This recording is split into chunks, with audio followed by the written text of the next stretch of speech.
The storm of war over Eastern Europe didn't begin with missiles or tanks. It began with an assumption. An assumption that the Russian Air Force, one of the largest in the world, and armed with massive fleets of fighters, bombers, and attack aircraft, would simply sweep the skies clear and dominate Ukraine within days. But that prediction collapsed almost instantly, and the reasons behind that failure reveal a story more dramatic than anyone expected. Hello everyone, welcome back to the Frontline Report channel.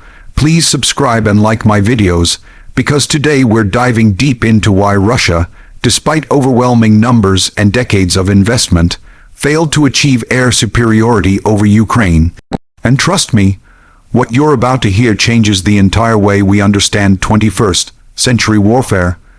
The exterior of this conflict begins high above Ukraine's battlefields, where Russia expected its jets to fly freely. On paper it looked unbeatable. Su-30s, Su-35s, Su-34s, MiG-31s, and even hypersonic-capable aircraft. Russia believed that simply crossing the border would allow its aircraft to rain precision strikes while Ukrainian defenses collapsed. But the actual exterior reality was brutal. Ukrainian skies became a maze of hidden anti-aircraft systems, mobile launchers, decoys, improvised command networks, and NATO-fed intelligence, creating a battlefield where even the most advanced Russian fighters were hunted the moment they took off. Russian jets were forced to fly lower, hug the ground, and avoid Ukrainian airspace completely, turning Russia's massive air force into a long-range artillery service rather than a true air dominance power. Inside this conflict, the interior story is even more surprising. Ukraine's air defense interior network didn't rely on a single system. It relied on distributed, scattered micro-cells of radar, launchers, and mobile teams that could survive strikes and pop up anywhere. The interior of Ukraine's strategy became a resilient web of old Soviet systems like Buk, S-300, and OSA, combined with newly delivered Western systems like NASAMS, Iris-T, Patriot, and Jeopard. Each individual defense alone wasn't enough, but together they created a dome Russia couldn't break. The interior of Russia's planning turned out to be rigid, slow, and dependent on pre-war assumptions that turned to dust. While Russia expected order, Ukraine delivered chaos, and chaos became deadly.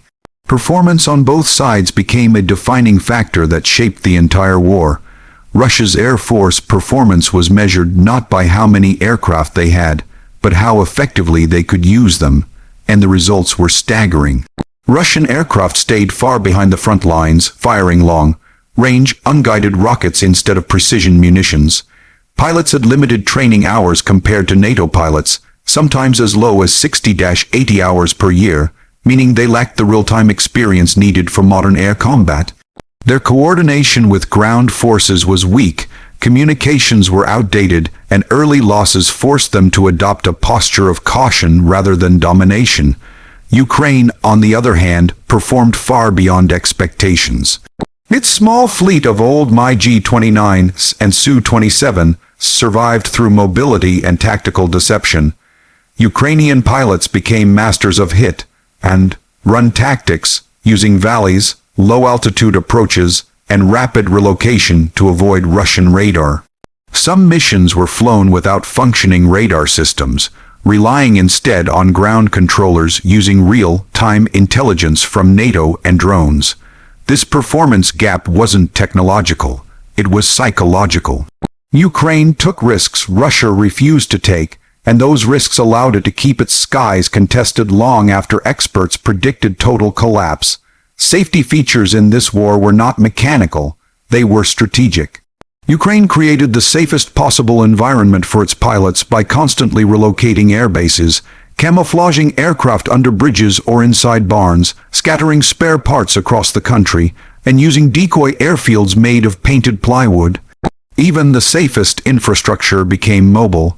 Ukraine also integrated early warning systems tied into NATO satellites and AWACS aircraft, giving near-instant alerts whenever Russian jets took off from bases hundreds of kilometers away. Russian pilots, meanwhile, had almost no safety margin. Their aircraft lacked modern countermeasures capable of dealing effectively with Western supplied missiles, Many jets did not have proper Link 16 style data links for immediate battlefield awareness. Wingmen were often forced to operate with limited visibility of threats, and electronic warfare systems underperformed due to Ukraine's spread-out, unpredictable air defense architecture. The idea that Russia could safely conduct aerial operations evaporated in the first weeks, and by mid-war the Russian Air Force was essentially grounded from offensive air superiority missions. What made Ukraine's resistance uniquely powerful were several unique selling points, advantages no one predicted before the war. The first USP was adaptability. Ukraine turned old equipment into modern threats, upgrading Soviet missile systems, modifying drones, and even creating improvised anti-air networks based on tablets, Starlink, and smartphone alerts. The second USP was intelligence. Ukraine had real-time battlefield awareness thanks to Western satellite data, allowing it to track Russian aircraft from the moment their wheels left the runway. The third USP was mobility. Instead of defending fixed radar sites, Ukraine kept its air defense assets constantly moving, sometimes relocating multiple times per day.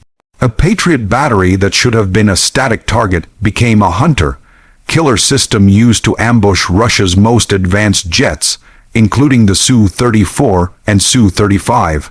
And the fourth USP was morale.